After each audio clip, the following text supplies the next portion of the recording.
Instead of focusing on winning arguments, we're teaching the basic fundamentals of sales and marketing and how we can use them to win in the world of politics, teaching you how to meet people where they're at on the issues they care about. Welcome to The Brian Nichols Show.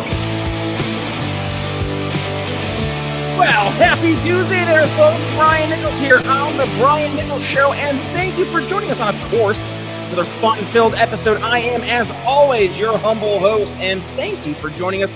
Yeah, we're keeping things in the vein of doing LP politics today. We're swinging back over to my former state, the state of Pennsylvania. We're talking to Rob Cowburn. He is running for LPPA Chair. Rob, welcome to the program. Thanks for having me, Brian. I appreciate you. Absolutely. Thank you for joining the program. And yes, we had Christine Womack on the program there last week. And obviously this week we're having you on the show because coming up here this weekend, we have both the Pennsylvania and Indiana Libertarian Party conventions. I'll be over in Indiana, and I would have been up in Pennsylvania had I not just moved about a month and a half or so ago. But no, you're up there. You're fighting the good fight, Rob, and we appreciate your running for that. And I say to everybody who's out there actually putting their hard work, their blood, their sweat, their tears, and their time, energy, and effort that really does take to go into these parties. Thank you for actually putting forth your time, energy, and effort into making the LP hopefully a vision for success. And that's where we wanted to focus on today. You are running for the LPPA Chair, and LPPA has actually done pretty darn good over the past few years. And I know one thing Christine was talking about was focusing on growing on that success. And I'm curious to hear what your thoughts are and where you want to see the LPPA grow as well. But before we get there, how about this, Rob? Let's introduce you to the Brian Nichols Show audience and maybe discuss why it is you want to run for Libertarian Party of Pennsylvania Chair. Very good. Well, I'm Rob Cowburn. I'm an attorney in Pittsburgh. Also getting my master's in economics. But here in Pennsylvania, you're right. We've had tons of good success. I think we had 176 libertarians elected this last election season, and I think the next best state was 16 or something like that. So we're all eyes are on us right now. We got a lot of good people. Everybody's working together, real great. It's just time to take the next step in this growing process and see where we can take it next year. What I think that I bring to the chair is it's an experience in the law. I've learned a lot about the rules of procedure, and I think that is what we're not quite understanding yet in Pennsylvania. We have notoriously long meetings here. Our last meeting was 8 hours. The meeting before that was 7 hours. So I think everybody's in a mood to get these things down and get things a bit more efficient so we can get back to work and not be keeping people for an entire day's worth of work, at these board meetings. So what I think that I can bring is my understanding of the rules of procedure from law and apply those over to what we're doing here in Pennsylvania. I think the chair is a very misunderstood role. Really, if you're doing it right, none of the attention should really be on the chair. It should be in our committees with the people who do the work there. It should be on our local affiliates and our candidates and our issue coalitions, but not really with our chair. So it's more of a hall monitor role. So what I think I can bring is a nameless, faceless, structured organization to the LPPA here. A nameless, faceless structure. And that, honestly, for I think a lot of the audience, is incredibly refreshing because too often than not, we see this where people will kind of go for running for office because they want that, that sexy blue check mark on Twitter. And there seems to be a fixation, and I'm going to pick on some libertarians from yesteryear, but there's a fixation on, well, I was the LP of named state secretary, and that means something. It really doesn't. And to your point, right, that's kind of a good thing. We shouldn't be focusing so much on the social club mentality and actually be focusing on the party for what it is. And it's a tool to help elect, in this case, libertarian candidates to office. So let's start there, because let's talk about the fact that Libertarian Party of Pennsylvania has had some great success in actually electing libertarian candidates, which I dare say is the goal. So let's focus on those successes. Rob, where is the Libertarian Party of Pennsylvania, in this case, gone right? Sure. Well, we are very fortunate here in Pennsylvania to have Dr. Chuck Moulton as part of our state party. People may know Dr. Moulton from his work at the national, the LNC, but we have him here in Pennsylvania, and he is an unbelievable asset. And he came up with a strategy that we've coined the name, the Moulton Maneuver here in Pennsylvania. And what this does is it looks for uncontested races. Races where in the local districts, local elections where no one is on the ballot for these positions. And since we have ballot access here in PA, we got minor party status and ballot access, we're able to put someone on the ballot in these positions where no Republican or Democrat or Independent is running for. And what we've found is that if there's just a name in that box, what ends up happening is the voters will just check whoever's there. So through this approach, we've been able to get, this last year, 176 libertarians elected here in Pennsylvania. Wow. Now, so it's a unbelievable strategy, and it's paying off. Now, these are some of the lower positions. There's a reason that they're not, no one's running on the ballot. We have a lot of auditors, a lot of constables, some inspectors and judge of elections. But the fact that these aren't the most high profile positions isn't really the point to this here. When you hear that Pennsylvania has 176 elected libertarians and the next best was like I said, 16 or something like that, like, what is Pennsylvania doing? But then it gives us the opportunity to put that out in our newsletters. We get some local news coverage, and then we're starting to get this attitude of viability here in Pennsylvania that the libertarians might be a real choice. But the other thing that this does, and I think this is where Christine and I agree, and where everybody hopes this goes, is that now we have 176 people who have credentials on their resume of being elected here in Pennsylvania. Now, next time we have an election, we can get them into maybe a higher position. They can say, "I've been elected here in Pennsylvania before. I've served the community. You guys know me. I was on the ballot last time. Let's get you in a contested race. Let's get you for councilman. Let's get you for mayor. Let's get you for sheriff." And then we can build upon this success we've had at these lower positions, building this idea of viability in the people's minds here in Pennsylvania, because they know we got libertarians on serving in office, and now we can take that next step into some of these contested elections. We did have, I think, 15 contested election victories here in Pennsylvania at some higher positions, so we're already having some success there. Now we got to turn this up with this Molten maneuver strategy and turn that into some real contested elections where we're getting the media coverage and then maybe even winning and getting to set some public policy. Yeah, well, we saw the Molten maneuver get some love over on Christine's show as well. So definitely it's a successful approach to winning those uncontested elections. But I love that right there. Let's stand up and fight as well. And we do see right now there is a big fervor, not just in a local politics, but in the national discourse of things got to change. Things have not been going well, and now people are looking for alternatives, right? And that is when we have an opportunity to really stand up as not just a different solution, but then to show people that our solutions, they're not just different, they're better. So I start that off by leading to the next question, because it inevitably leads to, well, I have some opinions, I have some thoughts, and the audience has definitely heard it in terms of where we as a party have gone wrong over the past few years. And I think that we could have reached a lot more people effectively had we gone out and approached a target market that was actually open to our message. But I want to hear your approach, Rob. Where do you think the Libertarian Party went wrong over the past few years? And let's maybe do a more laser focus towards PA, if you could, in some areas as well. And then let's maybe look at some positivity. Where would you be able to help guide towards a more positive direction in the future? Excellent. That's a great question. That sure is the question that's on everybody's mind. Sure is. I think ever since the lockdowns, and then that leading into the last campaign for Joe Jorgensen, there was an overwhelming much left to be wanted in the messaging coming from the party, both at the national level and I think across the state levels as well.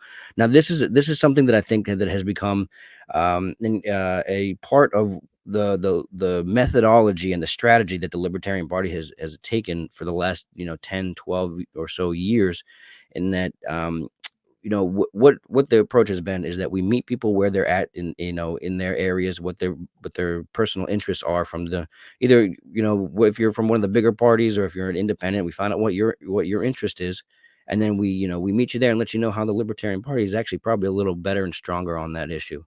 Then that's great. That's step one of what this whole thing is about. But what the party failed to do was inform these people of the rest of the message, that there's a whole second side of this. If you're pulling people in from the left, we forgot to tell them about the economic freedom part. If you're pulling them in from the right, forgot to tell them about the social freedom part. And what this ended up happening was causing a crisis of identity within the party, so that when these two groups come together in the middle and meet, they're saying, wait a second, what you're saying isn't what I was told this Libertarian Party is. This, you're not a real libertarian. They told me that this is what this is. Now we have some faction growing. Now we have ideological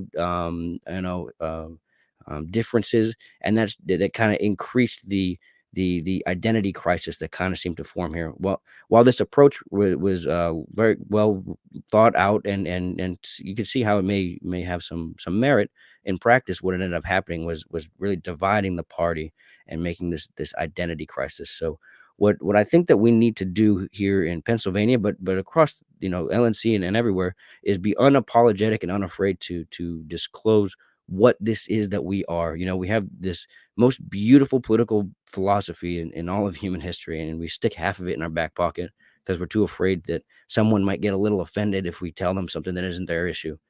And this fear of even turning one person away has caused us to not make any not to take any stance, not to take any position, not to do any messaging, because we don't want to offend not even one person. I don't think, and I think there's a lot of people who agree that this is the way that you change people's hearts and minds and turn them to something different. I think people want something radically and drastically different. If we're just offering you, Republican light or Democrat light under some different banner, it's not really going to encourage you or motivate you to take action, to really seek the change that is going to, and the amount of energy it's going to take to bring this party up to a viable, competitor in this political world. So I think that that's where a lot of this came from. And what we can do is just be forthcoming with people about what we are. That I think there's a couple of things that we can say that this is what libertarianism is. There's a lot of things where we disagree on, but there's some things that are for sure. And if we just stand on those and be unafraid to let people know what we are, and we create some actual identity that people can say, hey, that's what this is, that this is what I'm getting involved with, that I think that we can stop a lot of this animosity of this identity crisis, and really get some good get messaging out, and get people turned on to this thing. And let's go towards the messaging side of things, because that's where we focused a lot here on the show. Obviously, we take things through a sales and marketing approach, and with that includes messaging, because messaging does in fact matter. And not only does it matter, it's pretty darn important. So let's focus on that, because I know that was brought up quite a few times there in your response. Where would you particularly focus on addressing some messaging, and what would that look like in terms of not just being different, but in terms of reaching a new or different target market? Right. So I believe that equal with getting candidates elected into office, the Libertarian Party should have a role in activist and educational activity. As far as education goes, I think we as a party, because we don't have big national or statewide candidates, on the news every night proclaiming our message, that we as a party have to take it upon themselves to figure out avenues to reach people and to communicate our message of what this is all about. So ways we can go ways we can go about doing that are obviously that social media has become one of the biggest tools out there. There's a question of how long they would tolerate us on the different platforms and things like that. But I think that strong, sure positions from the official party identities on these social media sites could have a lot of good. If we have some good constructive criticism and some good, concrete positions that are not, kind of just pandering to one side or the other, I think that is somewhere where we could really have a good start. Now, this does not mean, and this is something that people really get held up on about this whole messaging thing. This doesn't mean that we want abrasive messaging. This doesn't mean that we want to be offending people just for the purpose of it. But we want to offer something radically different and let people know that, hey, we are not the same thing as what you've heard before. We are not this major party or that major party. We have something very different, and this is why you should look at us. So um, unapologetic, uncompromising, libertarian philosophical messaging is what we need to have. And I think, that should take place. Each different state and each different local affiliate should take that upon themselves about how they want to do that. We believe in the free market here. We should let the market of ideas thrive and see what works, and maybe things work in one place and one things to work in another.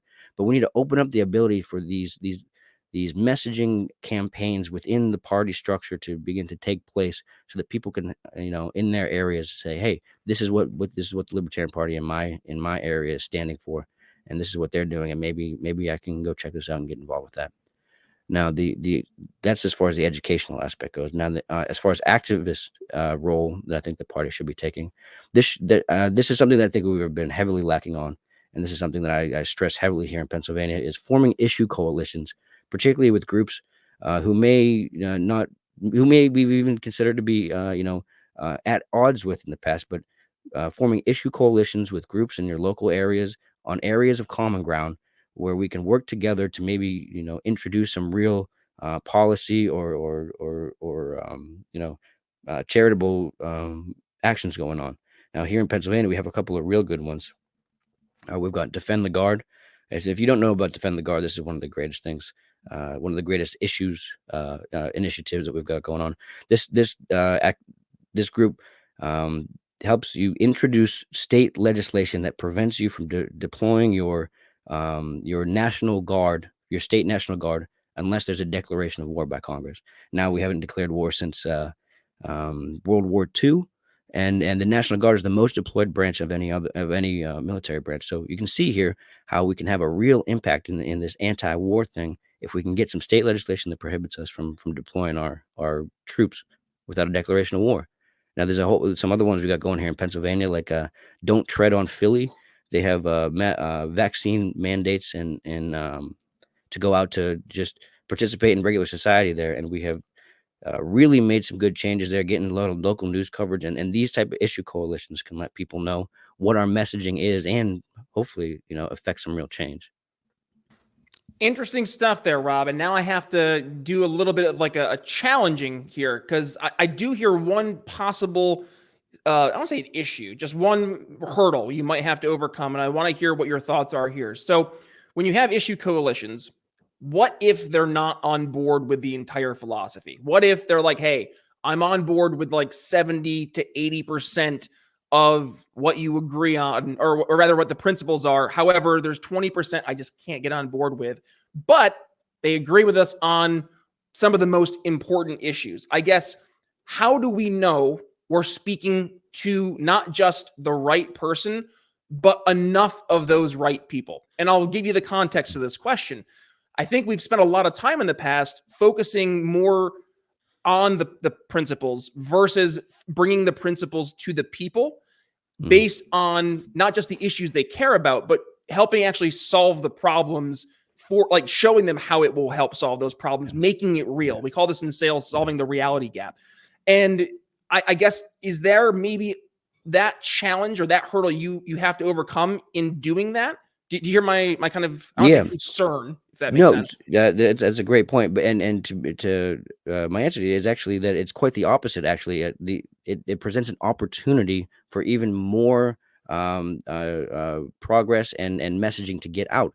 There's a common thing that we practice here in Pennsylvania. I'm a member of the Pennsylvania Mises Caucus. I'm a state organizer, and we act on one of our planks of performance is that we use these issue coalitions to introduce local legislation at the local level to have real impacts. Where you're at, we don't think that you're gonna legislate freedom down on high, but if we can get in all of our communities and start reaching these people and show them that we can have real change here at the local level, I think that's really something good. And what we've been able to do here is with just a couple of people, libertarians, and maybe if you're working with another interest group who has one area of common ground, we can work on this one thing together cooperatively with a couple of different people. If you just attend a couple of town hall meetings and introduce some legislation and get to know the right people, you can really have a big impact. Here in Pennsylvania, there's a town outside of Philadelphia called Norristown, and one of our guys, he was able to just on his own, he attended a town hall meeting, and at this meeting, he met the chief of police of his town, Norristown, and he started talking to him and said, "Hey, what do you think about decriminalization of marijuana? Because it was still not decriminalized there at the time." Chief of police said, "You know what? I think this is a great idea. We're wasting a bunch of time and resources. You bring something back to me next meeting, and we'll introduce it together." So he went home, found some sample legislation, basically did a cut and paste for put in Norristown in where the that town's name had been, brought it to the next meeting, and he introduced it with the chief of police, and it ended up passing unanimously. So if we take this mentality and bring it to the issues that are hot where you're at, then through these issue coalitions and working with other interest groups, even if they don't with us completely, now, what does this do? We're introducing policy. We're getting maybe real change at the local level, and we're building goodwill with these other groups who maybe don't agree with us completely, but now at the very least, they're maybe willing to listen to us. We built up some goodwill, and we can have trust a little bit. At least we can work on this one issue, and then maybe they'll hear about the rest of it, what we have going on. But even if not, we should be working with anybody who. It doesn't matter what you are, what you call yourself, what groups you're associated with, or what your positions are. If we're aligned on an area of common ground, it does both of us a disservice to not work together and try and get these things accomplished. What does it matter if we don't agree on this one down the road? Let's work on this one together and get this accomplished.